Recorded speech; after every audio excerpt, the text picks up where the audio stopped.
গরমের ছুটি কাটিয়ে আসার পর চলো একটা রোববারের সকাল থেকে দুপুর তোমাদের সাথে শেয়ার করি। আজ আমার দুটো ছানাই বাড়িতে। ছোটটির তো সামার ভ্যাকেশন এখনো কমপ্লিট হয়নি, ওর জুলাইয়ের 1 তারিখ থেকে স্কুল খুলবে। বড়টির আছে রবিবার, আঁকতে যাবে, তাই সে বাড়িতেই আছে। অফিসে বেরোনোর আগে তাদের বাবা তাদেরকে খাইয়ে দিয়ে তারপর চলে গেছে। রবিবার বলে আজ আমি একটু দেরি করে ঘুম থেকে উঠেছি। তারপর নিজের চাটা রেডি করে নিয়ে চলে এসেছি বাগানে একটু ফুল তুলতে।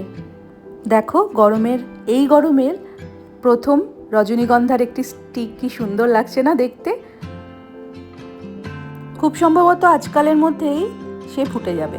আর এই দেখো ড্রাগন ফল, গাছটিকে কেটে একটু অন্যভাবে বাঁধন দেওয়ার পর থেকে সে লম্বা হয়ে বেড়ে চড়েছে ছাদের দিকে। এবছর ছাদ থেকে গিয়ে তাকে পারতে হবে। আজ রাতে এই ফুলটি কিন্তু ফুটবে, আর তারপর ফলটি যখন হবে তখন তোমাদের সাথে শেয়ার করব। ছিমছাম একটা রোববার, সুন্দরভাবে সকাল শুরু হয়েছে, ছেলে দুটো খেলছে। এই হচ্ছে দুটো বাচ্চা একসাথে থাকার একটা প্রফিট। ছোট ভাইকে বড় ভাই সুন্দরভাবে গাইড করায়, খেলা শেখায়, এটা একটা কিন্তু আমার প্রাপ্তি। ঠাকুর ঘরে ফুলগুলো রেখে দিয়ে এরপর আমার চাটা খাওয়ার পালা ছিল। আজ তো রবিবার, একা একাই চা খাওয়ার দিন আমার। চা খাওয়ার আগে নিজের শরীরের কিছু সমস্যার কারণে একটু জিরা, মেথি আর জোয়ান ভেজানো জল ফুটিয়ে নিয়ে খেয়ে নিচ্ছিলাম। তারপর চাটা খাবো। আমারই পাশের বাড়ির এক মেয়ের সাথে বড় ছেলেটি আঁকতে চলে যায়, কিন্তু আজ ভাবলাম যাই, গিয়ে দিয়ে আসি। আজকে একটু যেহেতু সময়টা ধরেই কাজটা করছি, তাড়াহুড়ো একদমই করতে ইচ্ছে করছে না, তাই জন্য বড় ছেলেটিকে আমি আর ছোটটি মিলে সে পাশের বাড়ির মেয়েটির সাথে গিয়ে রেখে আসলাম তার ড্রয়িং স্কুলে। আর ফেরার পথে নিয়ে আসলাম আরও খানিকটা ঠাকুরের পুজোর ফুল। আমার যে আবার এক ডালি ফুলে হয় না, শত শত ফুল যেন আমার ঠাকুরের চরণে, ঠাকুরের সিংহাসনে দিতে ইচ্ছা করে। শুধু আমার হয়তো না, তোমাদেরও ইচ্ছে করে, কিন্তু আমার মনের ইচ্ছেটা আমার ভিডিওর মাধ্যমে তোমাদের জানাবো, তাই বললাম কথাটি। 8:30টার মধ্যে এই সমস্ত কাজ কমপ্লিট করে তারপর লেগে পড়লাম রবিবারের ঘর গুছানোর কাজে। যেহেতু বাড়িঘর একটু নতুন রূপ পেয়েছে, তো তাই জন্য মনে হয় এটা একটু গুছাই, আবার একটু ওটা পরিষ্কার করি। এমনিতেই তো ঘর বাড়িতে থাকতে থাকতে নিজের বাড়িঘর পরিষ্কার করার বাতিকটি যেন বেড়ে গেছে। তোমাদের সাথে আমার ফ্রন্টটা শেয়ার করেছিলাম, কিন্তু রান্নাঘরে সেরকমভাবে কিছুই চেঞ্জ করিনি, শুধু একটু কালার করা হয়েছে, এই যা। আর এই দেখো আমার মতো গালে হাত দিয়ে বসে আছে আমার এই ঘরটি। সে শুধু চিন্তা করে আমার মতো, জানো, আর টাকা জমাই আমি এই ঘরটির মধ্যে। গত বছর কার্তিক পুজোর মেলায় কিনেছিলাম। খুব পুরনো হয়ে গিয়েছিল না আমার রান্নাঘরটি। ভেবেছিলাম নিচের যে ওয়ার্ড্রপটি করা আছে রান্নাঘরের মধ্যে সেটিকে একটু চেঞ্জ করব, কিন্তু ভাবলাম যে এটা তো ঢাকা পড়ে গেল, তাই আর চেঞ্জ না করে শুধুমাত্র ভেতরের পোর্শনটা রং করে নিলাম। তারপর লেগে পড়লাম 3টে ঘরের বিছানা, চাদর সমস্ত কিছু পরিষ্কার পরিচ্ছন্ন করার জন্য ঝাড়পোছ দিয়ে ছোটটিকে বসিয়ে রেখেছিলাম আমার নিজের বেডরুমে।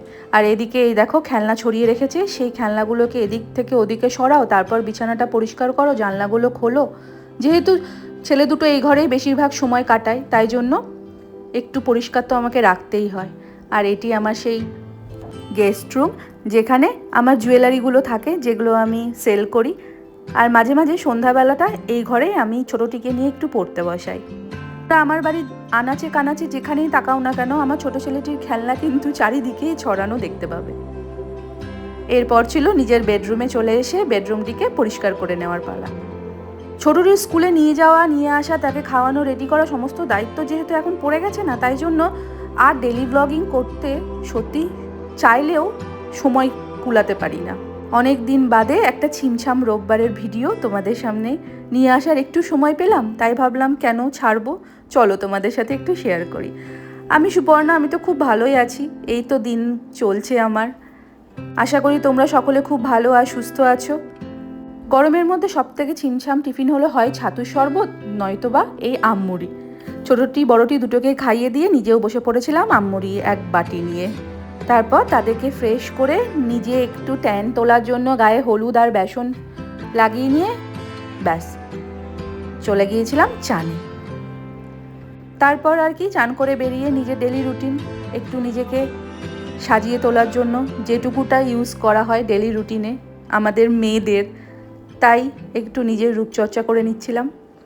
অনেক দিন বাদে এইভাবে ভিডিও দিতে গিয়ে অনেক কিন্তু আমাকে বেগ পেতে হচ্ছে, জানো তো, কি বলবো না, অনেকটা যেন পিছিয়ে পড়েছি আবার এই ডেলি ব্লগিংয়ের ক্ষেত্রে।